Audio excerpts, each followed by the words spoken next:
नमस्कार। आप सभी का इस अ, लघु पाठ्यक्रम जो कि हिंदी में आयोजित किया जा रहा है, हिंदी पखवाड़े के अंतर्गत इसका आयोजन हो रहा है।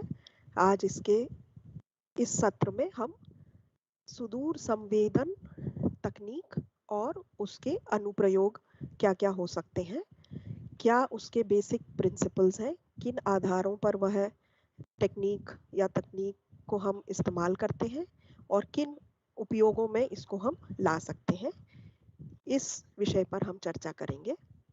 तो सुदूर संवेदन जो है, आप देखें, हम लोग किसी भी चीज के विषय में कुछ जानकारी हासिल करते हैं या उसके बारे में कुछ विशेष तत्व हमें पता चलते हैं, तो 5 इंद्रियों द्वारा हम अपना सेंसिंग या संवेदन करते हैं। अब आप देखें, हम छू कर पता कर सकते हैं किसी चीज के बारे में, वो गर्म है या ठंडा है, इस तरह की चीजें।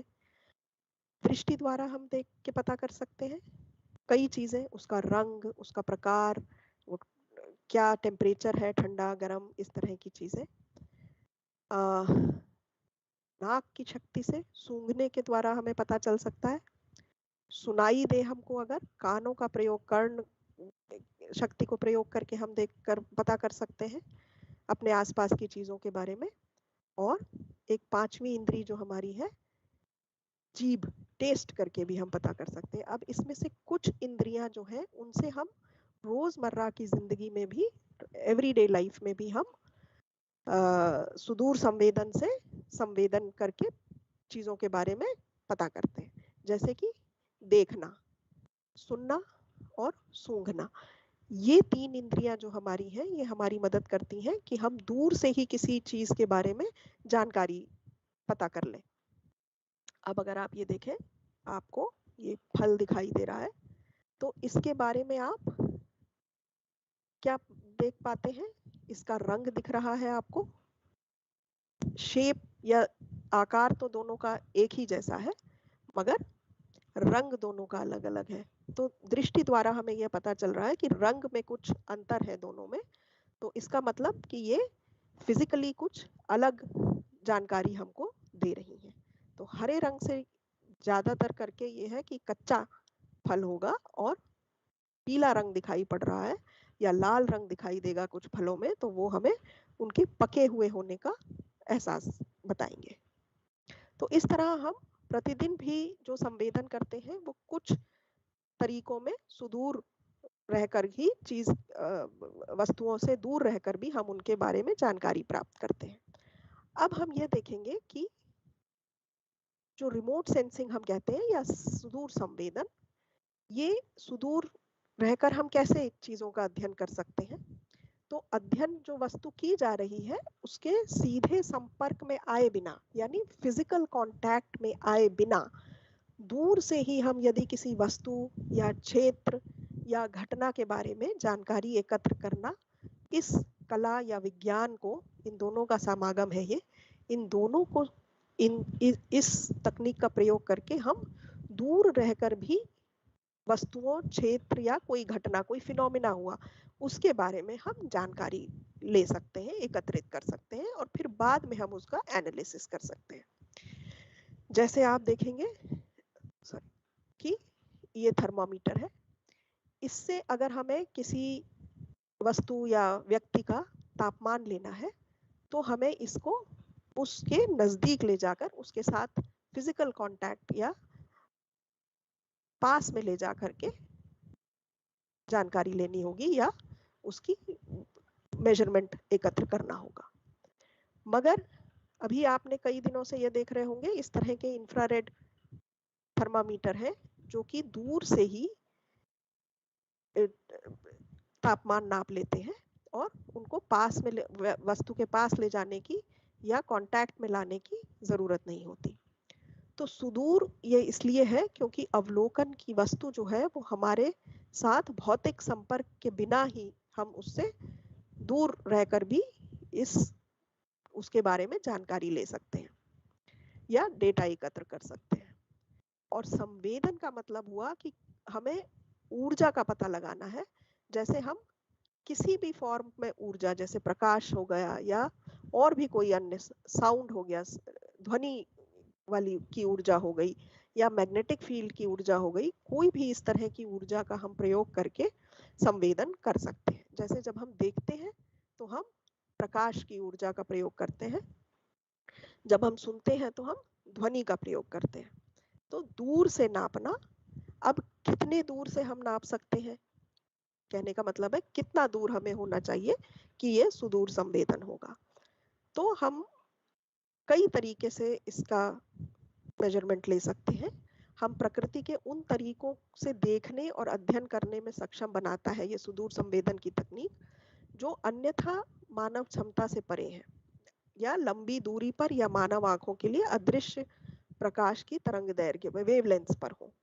जैसे मानव आंखें विजिबल वेवलेंथ्स में देख सकती हैं, दृश्य तरंग दैर्घ्य में ही वे देखने के योग्य है।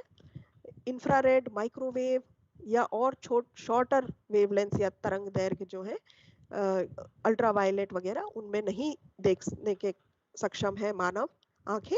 तो ये सेंसर्स या संवेदक जो है ये हमें उन तरंग दैर्घ्यों में भी इंफॉर्मेशन देते हैं, जानकारी देते हैं किसी भी वस्तु के बारे में, जो कि काफी मूल्यवान हो सकती है कुछ एनालिसिस करने में। अब कितनी दूरी से हम देख सकते हैं, तो हम स्थलीय उपकरणों से देख सकते हैं, यानी हम जिनको जमीन पर रखकर, टेरेस्ट्रियल इंस्ट्रूमेंट्स जैसे कि फील्ड स्पेक्ट्रोस्कोपी, तो हम कैमरा या इंस्ट्रूमेंट को, हम यंत्र को स्थल पर, जमीन पर रखकर भी माप सकते हैं चीजों के बारे में। हवाई फोटोग्राफी कर सकते हैं, या यंत्र को हवाई जहाज पर लगाकर स्टडी एरिया के ऊपर उड़ा सकते हैं और जानकारी ले सकते हैं। और फिर पृथ्वी की परिक्रमा करने वाले उपग्रहों से भी हम ये चित्र और अन्य डेटा एकत्र कर सकते हैं।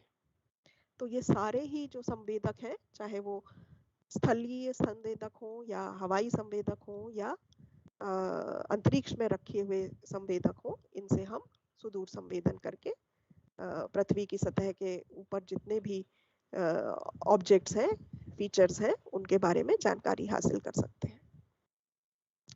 अब सुदूर संवेदन के घटक क्या है, इसके कंपोनेंट्स क्या क्या है। तो सबसे पहले हमें ऊर्जा का स्रोत चाहिए, और अवलोकन करने के लिए एक क्षेत्र, जिसको हम स्टडी एरिया कहते हैं या टारगेट कहेंगे, उसको हम इस ऊर्जा स्रोत से निरीक्षण करते हैं। तो ऊर्जा स्रोत से ऊर्जा इस फीचर या टारगेट या क्षेत्र पर पड़ती है, और उसके लिए एक उपकरण होना चाहिए हमारे पास। यहाँ पर यह उपग्रह में एक सेंसर या संवेदक है, और फिर डेटा एकत्र करने और उसको संचारित करने के लिए भी एक उपकरण चाहिए। तो यह उपग्रह पर एक एंटेना, और उपग्रह से जो जानकारी एकत्र की उसको एकत्र करने के लिए जमीन पर भी एक एंटेना होना चाहिए, यानी कि ग्राउंड रिसीविंग स्टेशन पर उसको एकत्र किया जाएगा, जानकारी को, डेटा जो है वहां ट्रांसमिट किया जाएगा। अब इस केस में अगर हम देखें तो हम सूर्य की ऊर्जा का प्रयोग कर रहे हैं, और सूर्य की ऊर्जा वातावरण में से होती हुई जब वो वातावरण से गुजरेगी तो वहां के जितने भी कॉन्स्टिट्यूएंट्स हैं, पानी की बूंदें, गैसेस आदि, सभी के साथ वो इंटरैक्ट करेगी, और फिर जो हमारा अवलोकन किया जाने वाला क्षेत्र है वहां पहुंचकर भी इसी तरह इंटरैक्शन करके वापस रिफ्लेक्शन होके डेटा इस सेंसर पर एकत्र किया जाएगा। एकत्र होने के बाद वो या तो यहाँ पर थोड़ी देर रिकॉर्ड किया जाएगा, या फिर आपके लिए जमीन पर जो एंटेना है, ग्राउंड रिसीविंग स्टेशन, वहां भेज दिया जाएगा। उसके बाद उसको प्री प्रोसेस करके यूजर्स को दे दिया जाएगा बाकी एनालिसिस करने के लिए। तो आप कई तरह के अनुप्रयोग इससे कर सकते हैं। इनका हम एक एक करके आगे देखेंगे कौन से उपयोग में हम इस तरह के डेटा को ला सकते हैं। अब थोड़ी सी डिस्कशन हम करेंगे सुदूर संवेदन के इतिहास को, यह तकनीक शुरू कैसे हुई। तो ये 1827 में जब पहली तस्वीर ली गई, उसके साथ ही इसकी शुरुआत हुई, और कैमरा जो था वो पहले बना लिया गया था हवाई जहाज से। तो शुरुआती दिनों में हम गर्म हवा के गुब्बारे, पतंग, कबूतर इत्यादि पर इनको प्लेटफॉर्म की तरह इस्तेमाल करते थे और इन पर हम, आप देख सकते हैं, कैमरा लगाकर इन्हें उड़ाया जाता था क्षेत्र के ऊपर, अवलोकन जिसका करना है, और वहां पर डेटा लिया जाता था। फिर इसके बाद जब अमेरिकी गृह युद्ध के दौरान बलून से काफी फोटोग्राफी की गई और इसका काफी उपयोग किया गया। शुरुआती दिनों में यह सैन्य एप्लीकेशंस के लिए, अनुप्रयोगों के लिए ज्यादा इस्तेमाल किया गया। धीरे धीरे फिर इसका उपयोग हम सिविलियन एप्लीकेशंस के लिए भी करने लगे।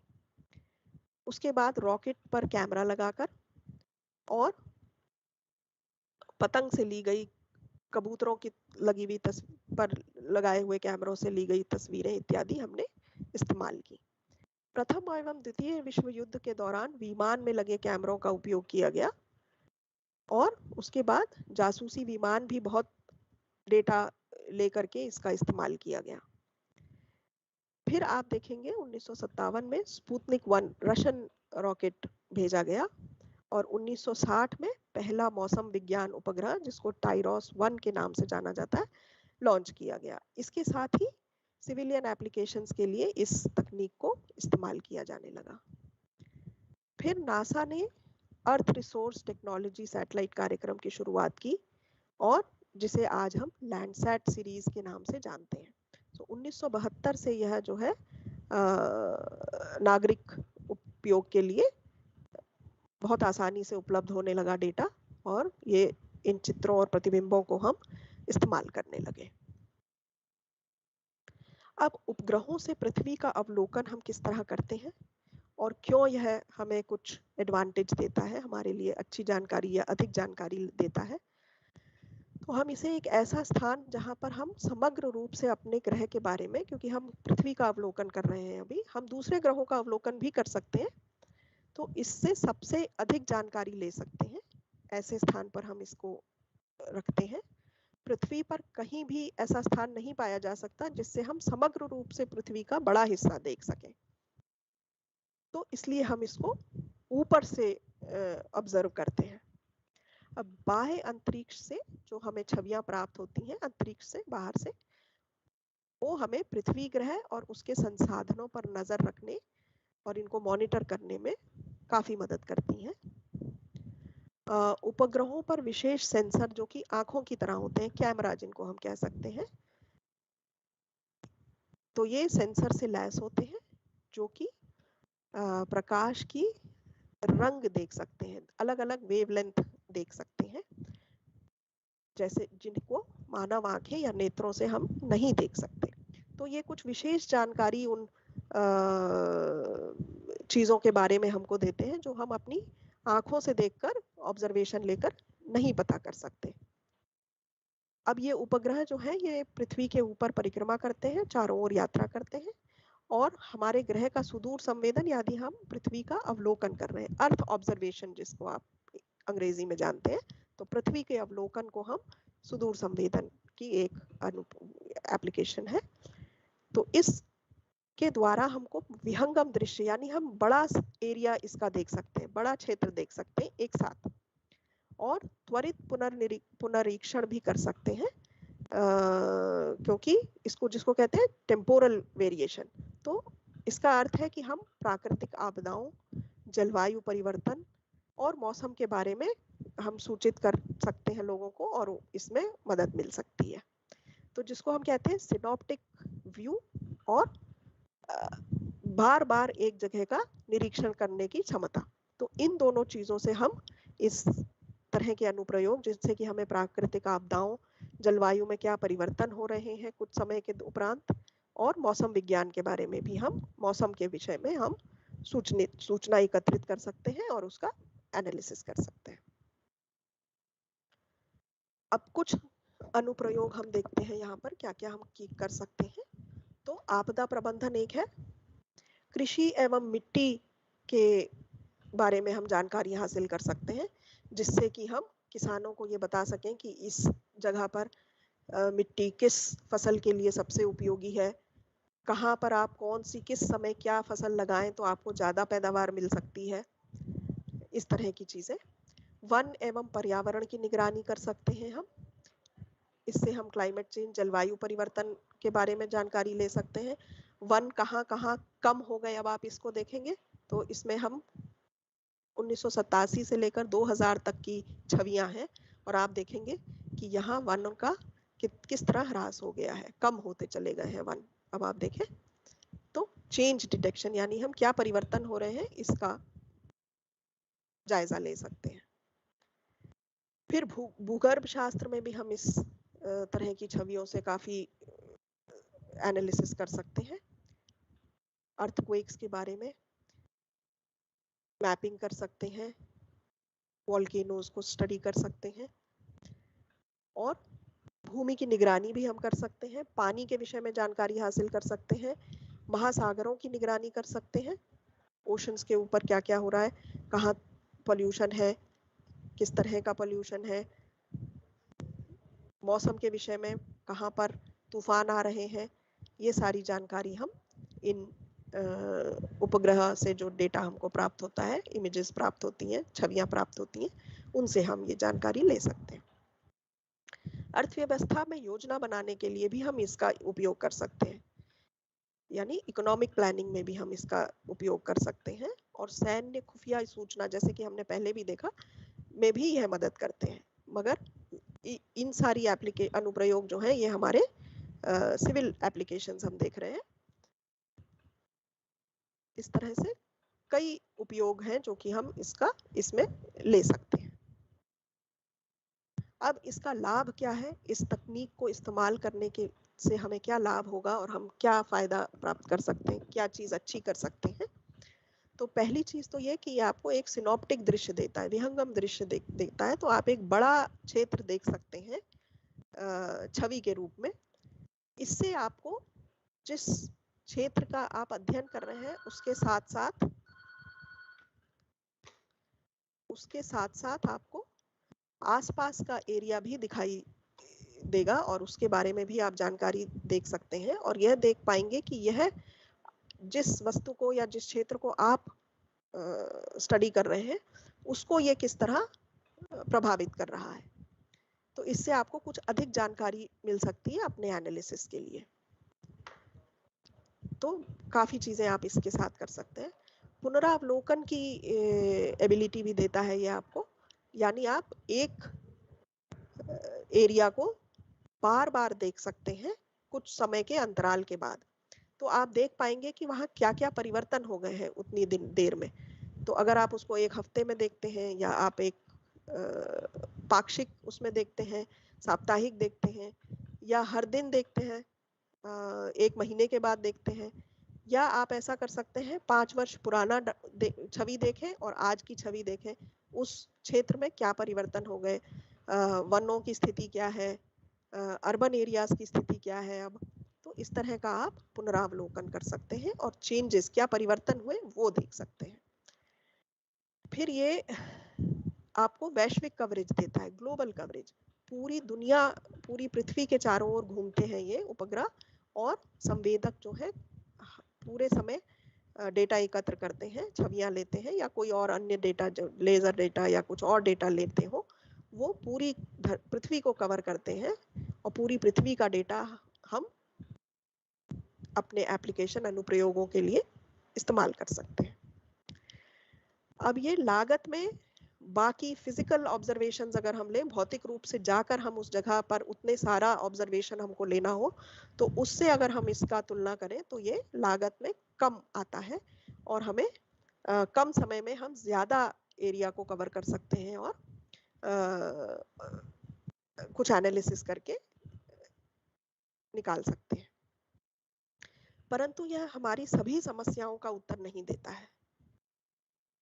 उसके लिए हमें कुछ एंसिलरी डेटा भी इस्तेमाल करना पड़ता है और स्रोतों से डेटा लेकर के इसके साथ मिला के जब हम एनालिसिस करते हैं इन छवियों के साथ, तो हमको एक समग्र रूप से सॉल्यूशन प्राप्त होता है।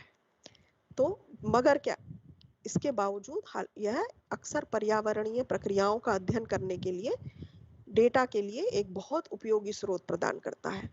जैसा कि आपने देखा ही, सिनॉप्टिक दृश्य देता है, पुनरावलोकन की एबिलिटी देता है और वैश्विक कवरेज देता है। तो इन सब से यह आपको पर्यावरणीय प्रक्रियाएं अध्ययन करने के लिए काफी अच्छा डेटा और उपयोगी स्रोत होता है। अब सुदूर संवेदन किस प्रकार से हम कर सकते हैं, तो यह हम दो प्रकार से इसका अवलोकन करते हैं। एक है जब संवेदक या सेंसर किसी अन्य स्रोत से द्वारा रोशनी के प्रतिबिंब को कैप्चर करता है और इससे एक छवि को में बदल देता है, छवि बनाता है। तो आमतौर पर हम सूर्य की ऊर्जा का उपयोग करते हैं। तो संवेदक जो है वो अपनी ऊर्जा का नहीं होती उसके पास, परंतु किसी अन्य सोर्स, ज्यादातर सूर्य की एनर्जी या ऊर्जा का इस्तेमाल करते हैं। इसको हम कहते हैं एक्टिव पैसिव रिमोट सेंसिंग, यानी परक्रिय सुदूर संवेदन। तो इसमें क्या है कि जो स्रोत है वो अपनी ऊर्जा से सीन को इल्यूमिनेट करता है और फिर संवेदक इस इंटरैक्शन के बाद अपना डेटा इस छवि के रूप में प्रस्तुत करता है। दूसरी तरह का जो सुदूर संवेदन का प्रकार है वो एक्टिव रिमोट सेंसिंग या सक्रिय रिमोट सेंसिंग। इसमें पृथ्वी की सतह या जो भी सतह की हम जानकारी प्राप्त कर रहे हैं, जिस भी ऑब्जेक्ट की, उसकी जानकारी प्राप्त करने के लिए संवेदक स्वयं के सिग्नल स्रोत या ऊर्जा स्रोत का उपयोग करता है। तो स्वयं की रोशनी का प्रयोग करता है, अपनी ओन सोर्स ऑफ इल्यूमिनेशन उसके पास होता है, स्वयं का संसाधन होते हैं। इसमें हम जो फायदा है वो ये कि हम दूसरे स्रोत पर डिपेंडेंट नहीं है। तो हम इसमें क्या होगा, जब तक इस स्रोत से हमको ऊर्जा मिल रही है उसी समय तक हम यह प्रतिबिंब प्राप्त कर सकते हैं। यानी अगर हम सूर्य की बात करें तो केवल जिस समय सूर्य की रोशनी पृथ्वी पर पड़ रही है, यानी दिन के समय, हमको ये प्रतिबिंब और छवियां प्राप्त होंगी। रात के समय या अंधेरे में ये नहीं हो पाएगा। इसके विपरीत जो दूसरा तरीका है सक्रिय रिमोट सेंसिंग या सुदूर संवेदन का, उसमें क्योंकि हमारा संवेदक स्वयं ही अपनी सिग्नल स्रोत उसके पास है, वह स्वयं ही ऊर्जा फेंक रहा है, वह हम इस लिमिटेशन या कमी नहीं है हमारे में, हम दिन रात किसी भी वक्त फोटोग्राफ्स या इमेजेस, छवियां, प्रतिबिंब प्राप्त कर सकते हैं। तो परक्रिय सुदूर संवेदन और सक्रिय सुदूर संवेदन, ये दो प्रकार हैं। कुछ वेवलेंथ या तरंग दैर्घ्यों में हम सक्रिय सुदूर संवेदन करते हैं और कुछ अन्य उनमें हम परक्रिय सुदूर संवेदन करते हैं। आगे चलकर हम देखेंगे ये कौन से हैं। अब सुदूर संवेदन जो है वो अनिवार्य रूप से विभिन्न वस्तुओं, जैसे क्योंकि हम पृथ्वी की सतह के बारे में बात कर रहे हैं, तो भूमि, जल, वायुमंडल या अन्य ग्रहों के बारे में भी हम जानकारी ले सकते हैं। इनके साथ विद्युत चुंबकीय विकिरण यानी कि इलेक्ट्रोमैग्नेटिक स्पेक्ट्रम का परस्पर क्रिया का अध्ययन होता है। तो हमें इस विद्युत चुंबकीय विकिरण के बारे में बहुत अच्छी तरह जानकारी प्राप्त होनी चाहिए और विभिन्न परिस्थितियों में यह ईएम विकिरण जो है, इलेक्ट्रोमैग्नेटिक रेडिएशंस, इनके गुणों को समझना सुदूर संवेदन को समझने के लिए अनिवार्य है। अब आप देखें, ये लॉन्ग वेवलेंथ है, लंबी वेवलेंथ है, लंबे तरंग दैर्घ्य है।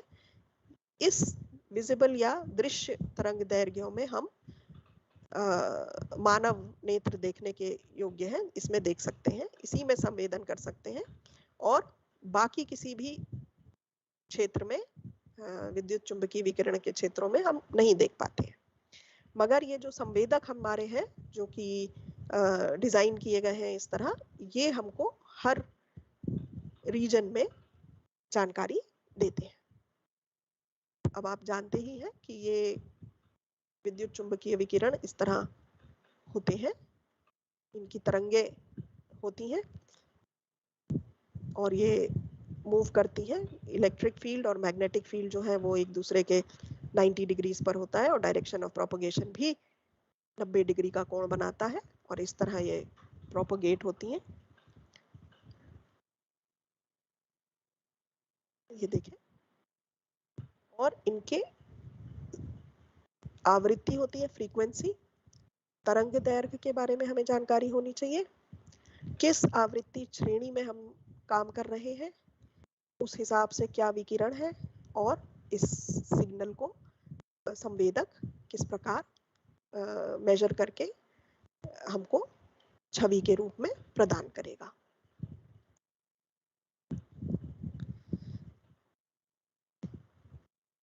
तो विद्युत चुंबकीय स्पेक्ट्रम की हमको जानकारी होनी चाहिए। अब आप देखें, माइक्रोवेव रीजन जो कि लॉन्ग वेवलेंथ है, लंबे तरंग दैर्घ्य है, इनकी कुछ प्रॉपर्टीज होती हैं, जैसे कि ये पेनिट्रेट कर सकते हैं बादलों के थ्रू, जो कि ये बाकी नहीं कर पाते। तो विजिबल वेवलेंथ जो है और इंफ्रारेड वेवलेंथ जो है वो बहुत इस्तेमाल होती हैं सुदूर संवेदन के अनुप्रयोगों में।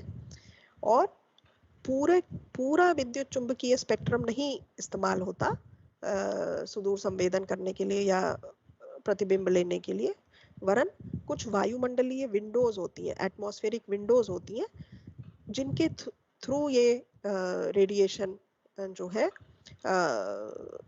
धरती तक आता है और वापस संवेदक तक पहुंचता है। उन विंडोज में हम रिमोट सेंसिंग या सुदूर संवेदन कर सकते हैं।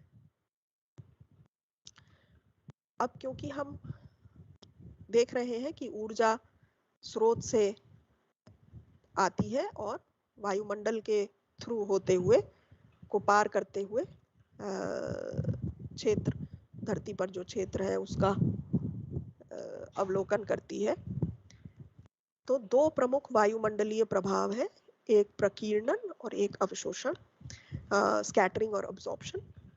तो प्रकीर्णन तब होता है जब वायुमंडल में मौजूद कण या बड़े गैस के अणु जो हैं वो विद्युत चुंबकीय विकिरण के साथ परस्पर क्रिया करते हैं और उसको अपने मूल पथ से पुनर्निर्देशित कर देते हैं। तो कुछ जो ऊर्जा है वो दूसरे डायरेक्शन में चली जाती है और वो धरती की तरफ या जिस क्षेत्र को हम अवलोकन करना चाहते हैं उस तरफ नहीं आती। दूसरा जो अंतःक्रिया है वह है अवशोषण। तो वायुमंडल में जो अणु है उनके वो विभिन्न तरंग दैर्घ्यों पर ऊर्जा अवशोषित करने का कारण बनते हैं, अब्सॉर्ब करने का।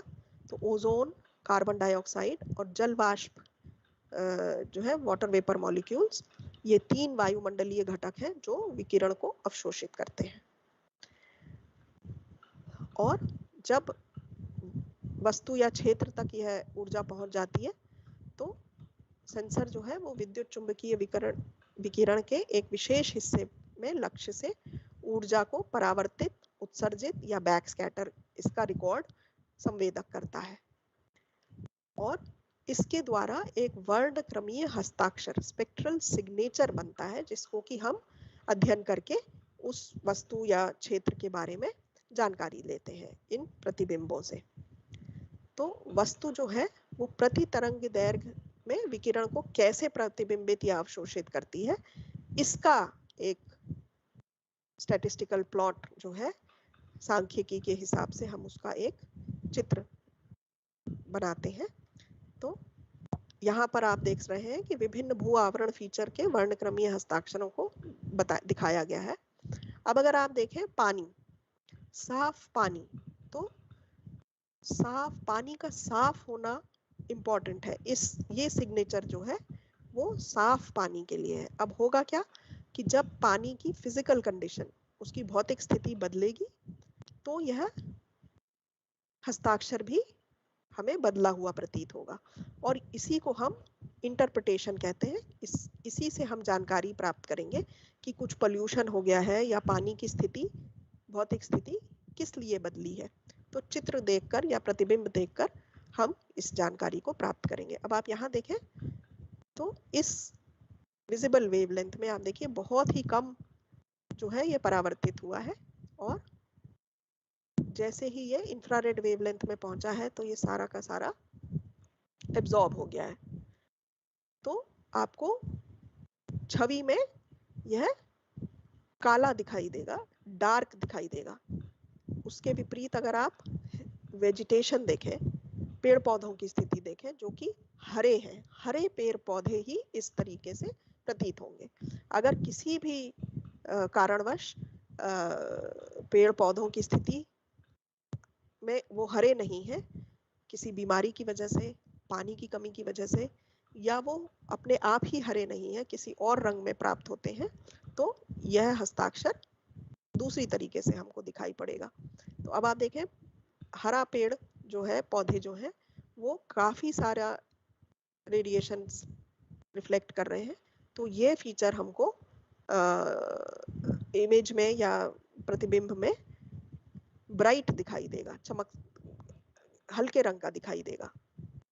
तो इस तरह हम क्या कंडीशन है भौतिक हिसाब से उस फीचर की, उसके बारे में जानकारी प्राप्त करते हैं। तो वर्णक्रमीय हस्ताक्षर जो है ये बहुत ही अच्छी जानकारी हमको देते हैं इन सब भू आवरण फीचर्स के बारे में।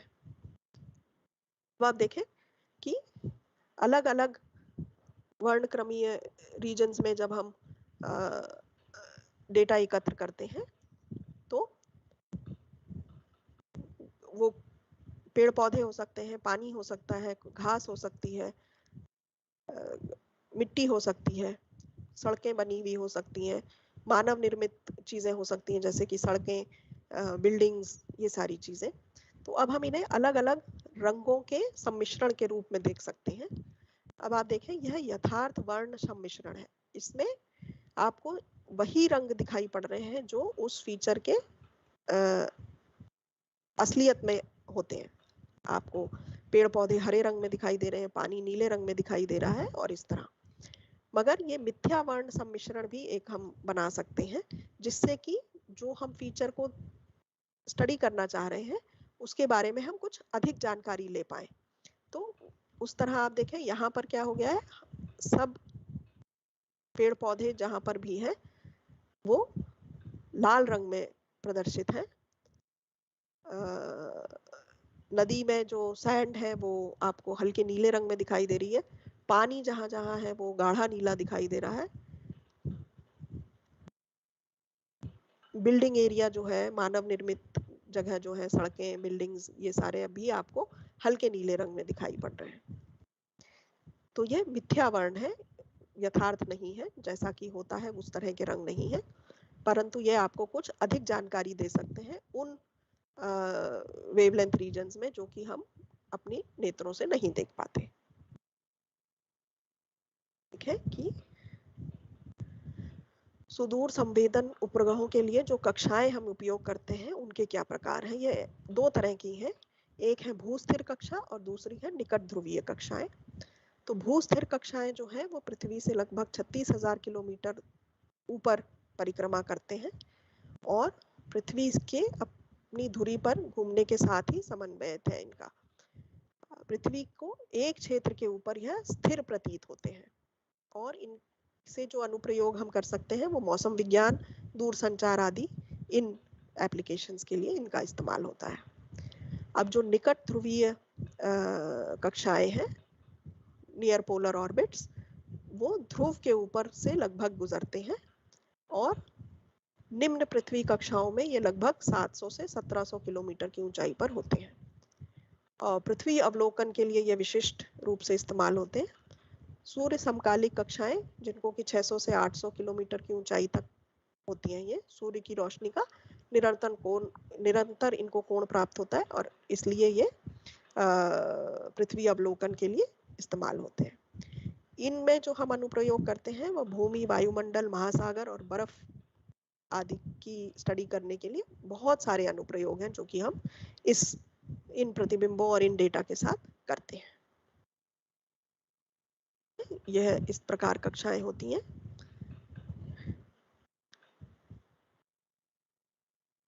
अब जो हम सुदूर संवेदन के लिए विद्युत प्रकाशीय कैमरे इस्तेमाल करते हैं, संवेदक इस्तेमाल करते हैं, वह सार्ववर्णी कैमरे हो सकते हैं यानी पैनक्रोमैटिक, बहुस्पेक्ट्रमी या वर्णक्रमीय कैमरे हो सकते हैं जो कि हमें मल्टीपल लेयर्स देते हैं, और अति स्पेक्ट्रमी या वर्णक्रमीय कैमरे हो सकते हैं जिनको हम हाइपर स्पेक्ट्रल के नाम से कैमरा के नाम से जानते हैं। यह हमें बहुत सारे 100-200 बैंड्स में डेटा दे सकते हैं, बहुत नैरो बैंड्स में डेटा दे सकते हैं। तो इनके सार्ववर्णी कैमरा इस तरह का होगा, बहुस्पेक्ट्रमी कैमरा और अति स्पेक्ट्रमी कैमरे।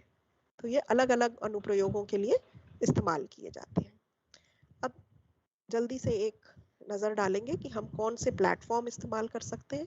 जैसा कि हमने बात की थी, प्लेटफॉर्म स्थलीय हो सकते हैं, पृथ्वी पर ही रखे हुए मगर भौतिक दूरी बनाए हुए, हवाई अवलोकन के लिए हो सकते हैं या अंतरिक्ष स्थित हो सकते हैं। तो ये स्थलीय है या हवाई है या अंतरिक्ष है, उसके हिसाब से इनकी कितना बड़ा क्षेत्र ये कवर करेंगे उस बात पर निर्भर करेगा। संवेदक भी इसी तरह सक्रिय और परक्रिय हो सकते हैं।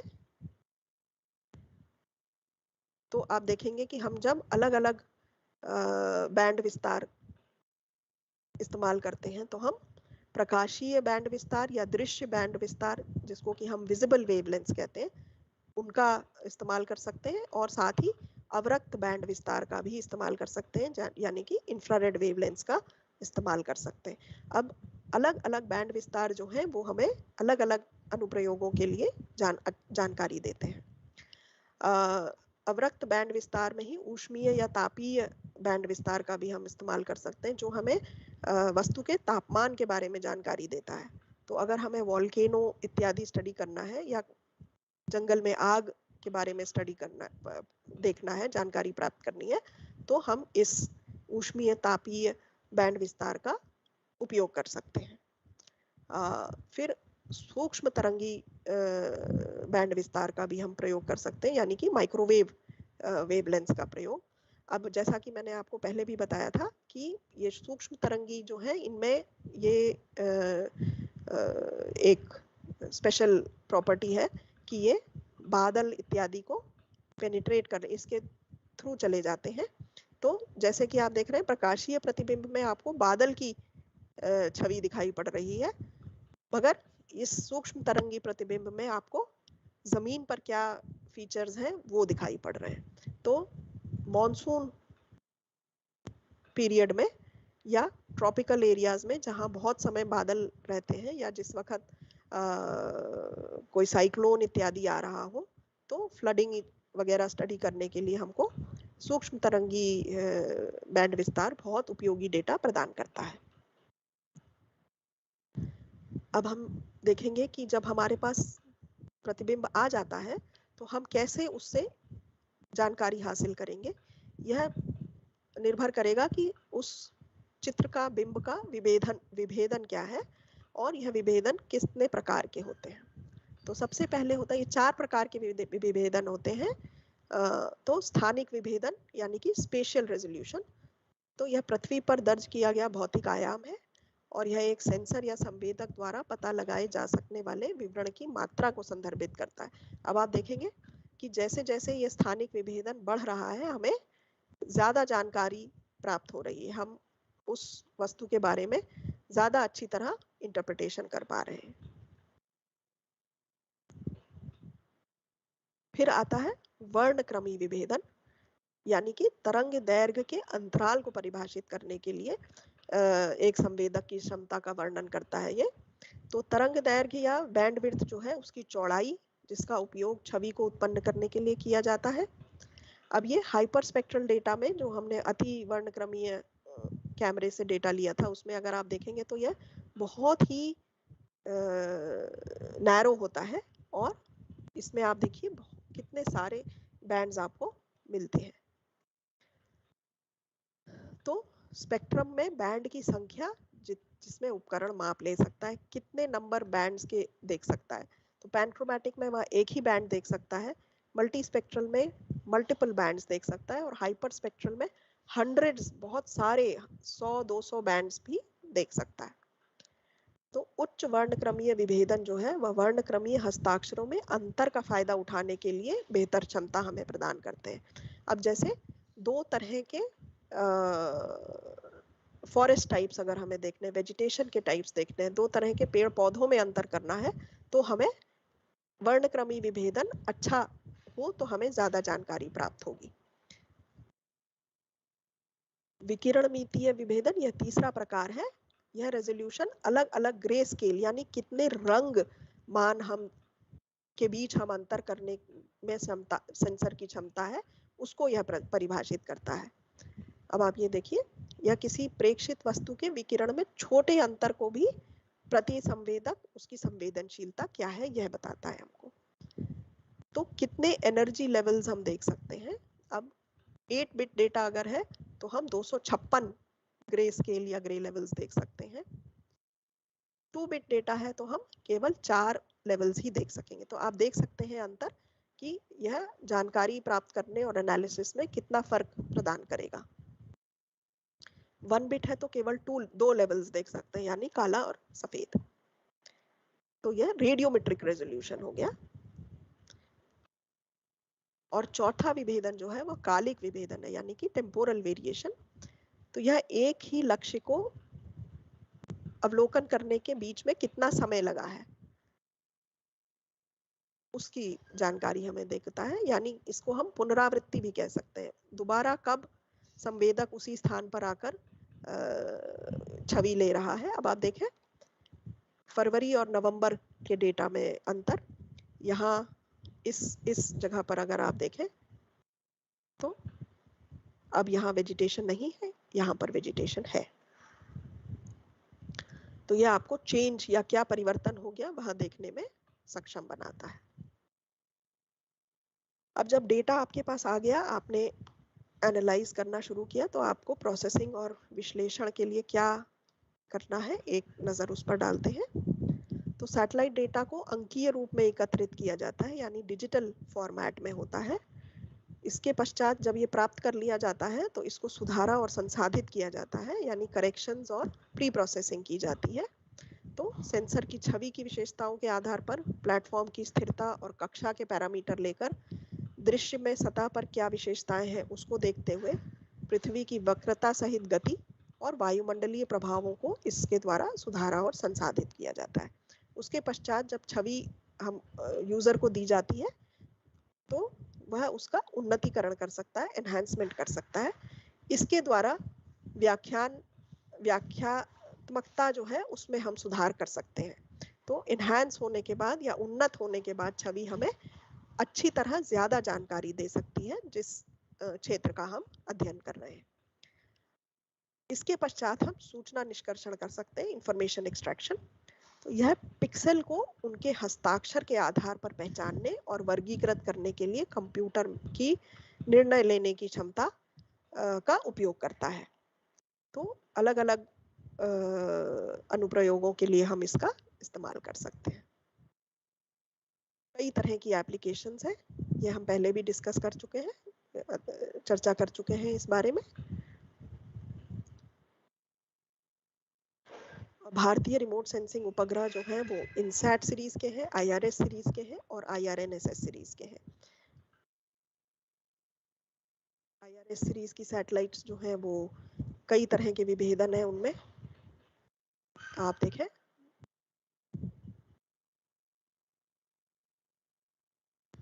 इसके साथ ही हम यह चर्चा समाप्त करते हैं। आपके कुछ